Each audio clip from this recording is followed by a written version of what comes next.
अस्सलाम वालेकुम व्यूअर्स, आप देख रहे हैं मेरा यूट्यूब चैनल फूड मैप।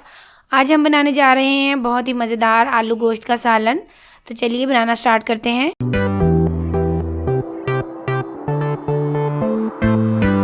तो यहाँ हमने लिया है हाफ के जी बीफ, इसे हम कुकर में डाल देंगे। अब हम इसमें डालेंगे 2 अदद मीडियम साइज़ के कटे हुए प्याज,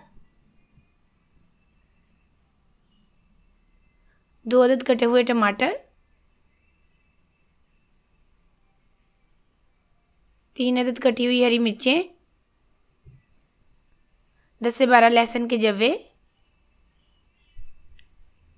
और 1.5 चाय का चम्मच हम नमक डालेंगे इसमें। 1 चाय का चम्मच पिसी सुरख मिर्च, आधा चाय का चम्मच हल्दी पाउडर और साथ ही हम इसमें डाल देंगे 1 गिलास पानी। इन सारी चीज़ों को अच्छी तरह मिक्स कर देंगे एक दफ़ा।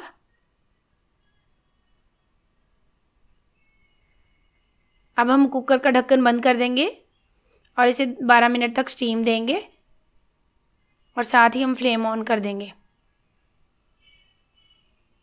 तो इसको हमने 12 मिनट स्टीम दे ली है। अब हम इसे चेक करेंगे तो इसमें ये थोड़ा सा पानी है। अब हम इस पानी को खुश्क कर लेंगे मज़ीद। तो पानी अच्छी तरह खुश्क हो गया है, इससे ज़्यादा हमने इसे खुश्क नहीं करना। अब हम इसमें डालेंगे ऑयल, ये 3/4 कप ऑयल है। अब हम गोश्त को 1 से 2 मिनट के लिए भून लेंगे। गोश्त को हमने भून लिया है। अब हम इसमें डालेंगे 2 अदद मीडियम साइज़ के कटे हुए आलू और इनको हमने अच्छी तरह भूनना है, कम से कम 5 से 6 मिनट तक। आप आलूओं को जितना अच्छी तरह इसमें भूनेंगे, ये हमारा आलू गोश्त उतना ही मज़े का बनेगा। इससे ये जो आलू हैं वो फीके नहीं रहेंगे और इसका टेस्ट बहुत ही मज़े का बनता है इस तरह। तो ये देखिए, इसको हमने 5 से 6 मिनट तक भून लिया है। हमने इसको इतना भूनना है कि जो मसाला है वो आलूओं को इस तरह चिपक सा जाए। अब हम इसमें डालेंगे 1 चाय का चम्मच अदरक। अदरक हमने एंड में ही शामिल करना है भूनते हुए, ताकि इसे अच्छी सी खुशबू आए इसकी। अब हम इसमें डाल देंगे 3 गिलास पानी। ये 200 ml का गिलास लिया था मैंने। इसको एक दफ़ा हिला देंगे और इसको ढक कर रख देंगे ताकि शोरबा पक जाए और आलू गल जाए। अब हम इसे चेक करेंगे।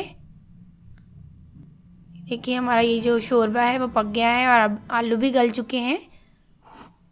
अब अपनी मर्ज़ी से इसे मज़ीद गाढ़ा रखना चाहते हैं तो मज़ीद गाढ़ा कर सकते हैं। अब हम इसमें डालेंगे 1 चाय का चम्मच पिसा हुआ गरम मसाला और थोड़ा सा हरा धनिया